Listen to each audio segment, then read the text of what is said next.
This one was a weird one. So, Último Guerrero versus Macheta or Hechicero, I think is what it is, for the I want to say triple. It's the CML World Heavyweight Championship. Yes. I'm sorry. I'm so used to doing AAA because that's literally the only Mexican promotion that we cover on like a full-time basis. On the reg, right. So it was still a decent match. This match, and the right guy actually won. Oh, 100%. It exceeded my expectations. This guy's really good. Oh yeah. He did like a tope, and it looked really good. He was like a bigger guy, and he flew over that rope like it was nothing. Oh my god! Why don't we talk a little bit about some of like the Ultimo repeats, like the replay things? Yes. We'll talk about that when we make this shit majestic again. Because, so one hurts my head. Right, there was a lot of things. I love CMLL, I really do. Oh yeah. You'll talk about Último Guerrero on your topic. I will, though. yes. But he was mega booed. He was booed out of the building. But he did lose, and I thought it was not a bad match. No, the right guy won, and he won with a. It was probably the weirdest modified bow and arrow I've ever seen. The one thing I love about Lucha Libre is that there are so many different submissions that they do, and I think it's really interesting. It's like, wow, that's a really creative submission. Right. And that's what I saw here, and Ultimo tapped. He tapped out. He voluntarily tapped out, which I thought was good. Once again, not a bad match. All right, let's make this shit majestic again for the third fucking time because apparently this won't work. So, number one. With CMLL, I have a lot of problems with it. Just from the word go. Number one, this whole Night of Champions where the fans vote, that's lazy fucking writing. Come on. This was fan voted? This was fan voted. Why wasn't I voting? Just like last year, because number one, so this was actually another problem, is that it was not filmed outside of Mexico. What? I know it wasn't. It wasn't. Outside. This was not meant for us. We got this. So that means that I could not have voted for this myself. Mm-hmm. I would have to be in Mexico. It was actually quite difficult to get the pictures that you see here because it was a lot of the content was only made for Mexican audiences. Boo! I know, but that's why AAA is better than this shit. I'll be honest with you, that is kind of why. Yeah. So number one, there are way too many fucking titles. Number two, I hate this fact that this is the 88th anniversary show. This is your biggest show of the year, and we're gonna talk about this when we make when I talk about wrestling lesson of how significant this show is. Mm-hmm. A fan vote Night of Champions does not give this the history that it deserves. Right. This is the longest reigning promotional event ever. Mm-hmm. No other promotional event in the history of professional wrestling has went this long. Absolutely. But a Night of Champions fan voting bullshit is not the way to go. No. It's not.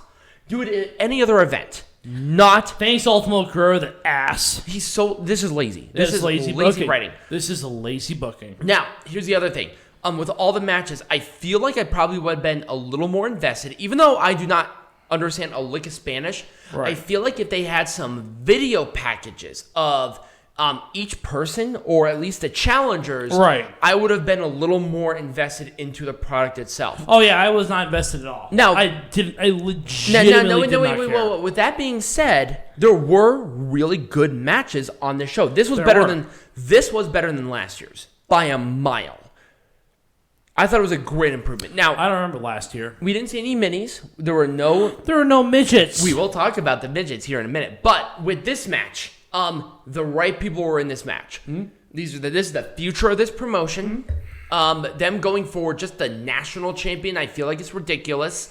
They should be going for the world title because guess what? Their world title is also vacant. Mm-hmm. So them going for the national champion's weird, but the national champion's been vacant for like almost a year. Right. So who cares? Anyways, moving on. I thought it was constructed well.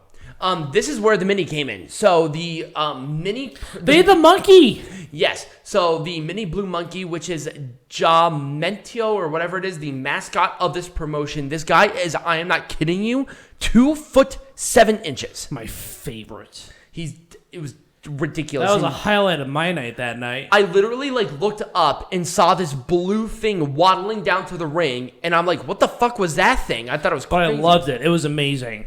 He was incorporated a lot in the match, but this was not necessary for that. This match was good by itself. Oh, yeah. I thought the right people won once again. And for a match that they had to change on the spot, they nailed it. Yeah, they nailed it. I thought this was a very good match. I thought even the heels, these guys, Diablo, I thought they were really good heels. They were booed very loudly. Yep. And I feel like Volador Jr. and Titán are just amazing. Right. How WWE or AAA did not go for these guys, I'll never know. Right. Anyways, moving on. Next match. It's hard not to say anything bad about it.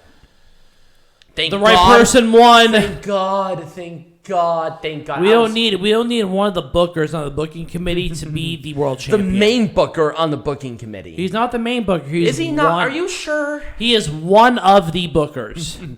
Well, it is a committee. Well, he was a double champ. He's a Hulk Hogan of CMLL. He had this belt for I think like over 1,000 days. Yeah. And thank God he lost it. Right. It was the right call. I thought the match itself was built well. Well, I think it was lost to the right person, too. Mm-hmm. He was very good. Very good. It was a very good match, too. Yep. I was very happy. Oh, Lord. Do we have to talk about this one? There's not really much else to say about it. It was a vacant championship. Well, no, this wasn't a vacant. I'm sorry. There wasn't a lot invested into this. There really wasn't.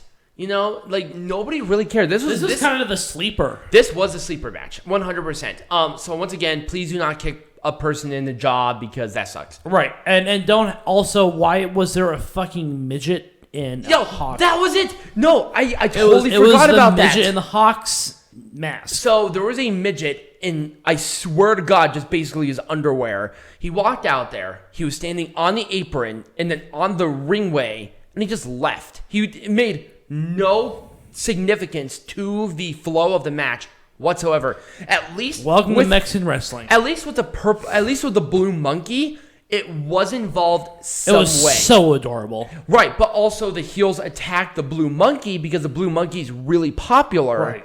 And also the mascot of AAA, so they got more heat on it. CMLL. AAA has no mascot. I am so used to it. Shut up. Leave me alone. Well, I mean, I guess CML is run by a bunch of monkeys, so I guess that makes sense. Wow. Hey, you know what? Hey, look, we're all monkeys. Just some of us have anxiety.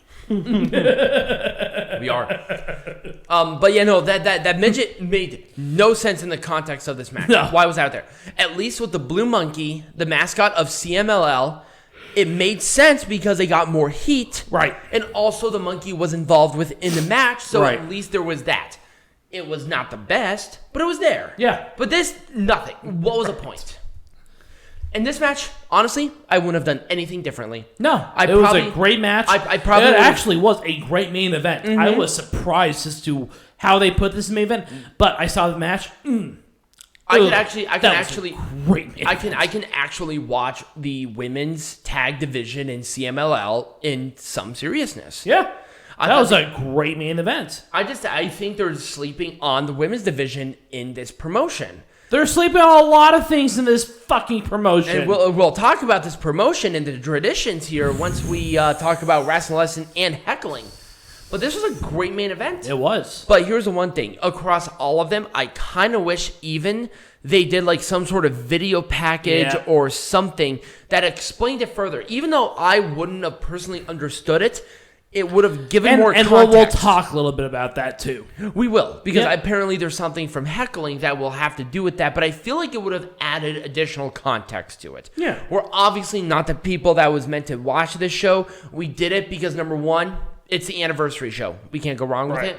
But also, I kind of like covering CMLL. So, when we come back, Peanut Gallery. We're heckling. We're talking about booking styles. Último Guerrero and the CML booking committee. All right.